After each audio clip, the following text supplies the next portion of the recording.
Welcome back. History has been made this evening, ladies and gentlemen.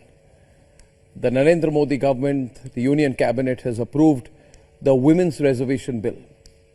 Ladies and gentlemen, this is a very, very historic moment for the country. Let's take a pause and think about the impact. What the Modi government has done is ensured that 50% of India's population gets a minimum 33% in parliament. Till now, 50% got less than 15%. The only government in the history of independent India that has changed that is the Modi government. Viewers, women are not allowed to be in parliament because of prejudice and bias and institutional mistakes that have been made. And only the Modi government has ensured the right of women to be in parliament. This Nehruvian Vadra Congress idea that flaunts about having the first female Prime Minister, that has Rahul Gandhi mentioned women's rights, God knows how many times to me in an interview some years back.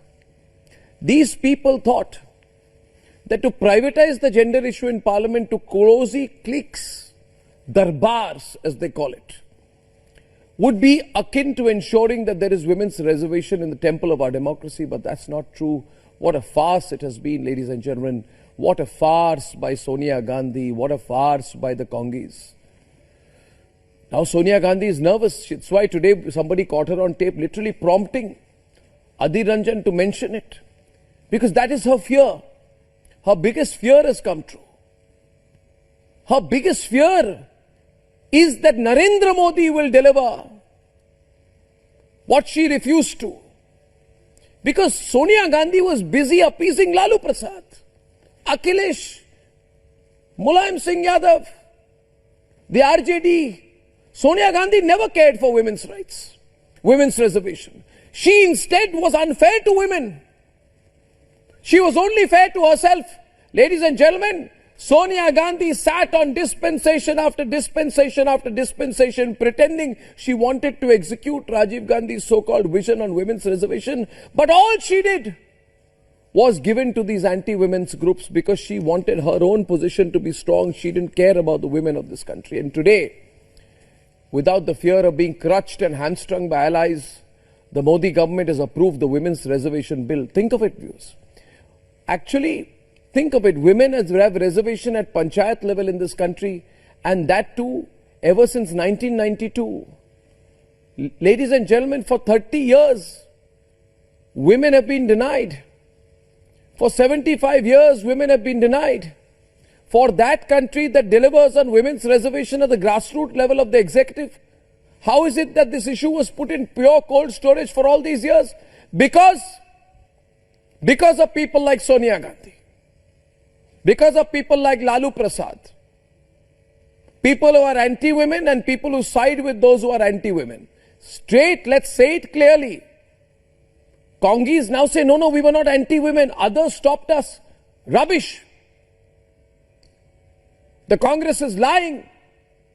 It only cared for itself. The Vadra family only wants reservation for the Vadra family. This was passed in the Rajya Sabha in 2010. Sonia Gandhi couldn't care when Suresh Kalmadi and all the other groups were carrying out CWG scam, 2G scam, Devas ISRO scam, Adarsh scam. Did they think once that while they were making all the money, what happens to the Women's Reservation Bill? No, they didn't care. All they cared about is a person called Narendra Modi who was becoming popular, could become Prime Minister, hence stop him, put fake cases against him. Stop him. They were in power till 2014. What was going on? These are the exact same people, ladies and gentlemen, who tried to threaten us in the media.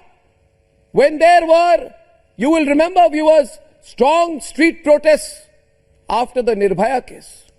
Rahul Gandhi didn't even come out. He was too scared.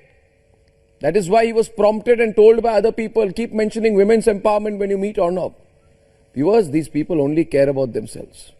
Now they talk about caste reservation. They want to do caste politics. After today, no caste politics. The only question we must ask is, why did Sonia Gandhi and the Congis let down women? Why did they not come together for our women? They came together for Suresh Kalmadi. They came together for A. Raja. They came together for Vijay Mallya.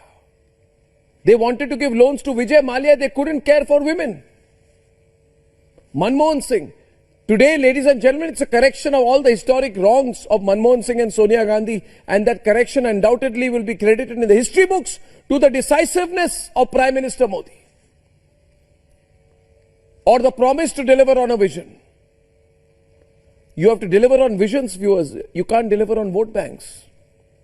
And in that, ladies and gentlemen, is the difference. Now, the Women's Reservation Bill is likely to be tabled in Parliament during the ongoing special session. The Constitution 108th Amendment Bill 2008 sought to reserve one-third of all seats for women in Lok Sabha and the state legislative assemblies. One-third of the total number of seats reserved for scheduled caste and scheduled tribes was also to be reserved for women of those groups. It was passed by Rajya Sabha in 2010, but the bill lapsed as it could not be passed by Lok Sabha. Now, what was the need for such bill? In the present Lok Sabha and Rajya Sabha too, women's representation is about 14%. Several state assemblies have less than 10% women representation. At present, the Constitution's 73rd and 74th Amendment Acts mandates the reservation of one-third of seats for women in Panchayati Raj institutions and urban local bodies respectively.